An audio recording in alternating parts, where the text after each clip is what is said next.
To take revenge for my daughter who passed away, I injected HIV into the students' milk. The next day I even brought it to class for them to drink. Most of them enjoyed it without suspicion. Only a few mischievous ones pushed the milk away, but I stayed calm, because my real target was only 2 students in this class. When I saw them finish drinking every drop, I walked straight to the podium, and told everyone I would resign today. This would be my final lesson for them. To my surprise, the students burst out laughing with excitement, not caring about my feelings at all. Yet I didn't get angry. Instead, I calmly locked the classroom door behind me, pretending it was to block the noise, but in truth it was to keep them from leaving. Then I picked up a piece of chalk, and wrote the word life on the blackboard. The harsh screech of chalk made the entire class fall silent. I stepped down from the podium, ready to give this foolish class one last lesson, and the name of this lesson was the meaning of life. I began telling them with a steady voice. Before I got married, I suddenly discovered that my husband had AIDS, but by then I was already pregnant. After talking with him, I decided to give birth to my daughter. When I said this, the girl sitting nearby held her breath nervously, afraid of being affected somehow. Some even stood up shouting at me,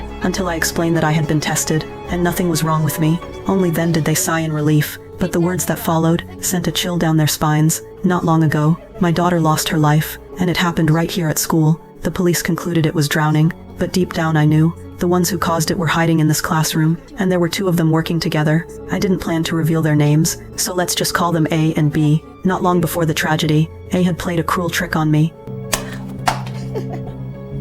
すごいでしょ?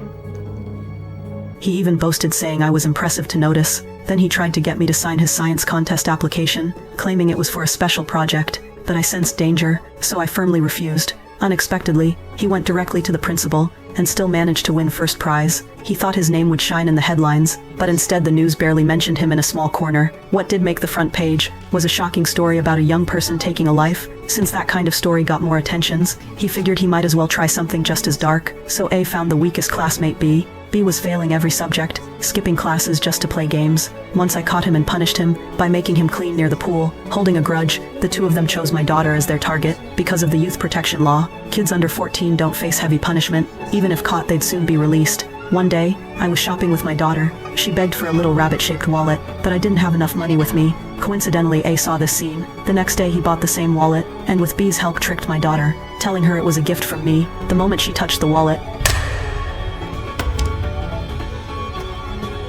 she was suddenly stunned by a hidden device. I lost interest and walked away, leaving timid B trembling there. He thought my daughter might really be gone. Fearing the police would find him, he made a foolish choice. He carried her to the pool, and pushed her in to make it look like drowning. But he forgot to take away the wallet, and the device inside revealed everything. This was my final lesson for all of you, and my last confession. I thought it would end here, but in truth, this was only the beginning of my plan for justice.